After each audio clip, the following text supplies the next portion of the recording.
Dari kedalaman sungai Amazon dan Orinoco, muncul raja predator kuno, peacock bass. Sebagai pemburu penyergap, ia memakan ikan lain. Mulutnya yang raksasa mampu menelan mangsa yang besar.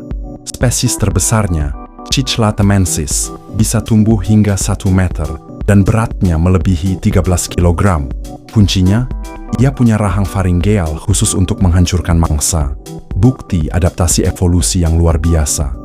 Namun, ketika dilepas ke Danau Gatun, kekuatan ini menjadi bencana. Sekitar 60% ikan asli pun hilang.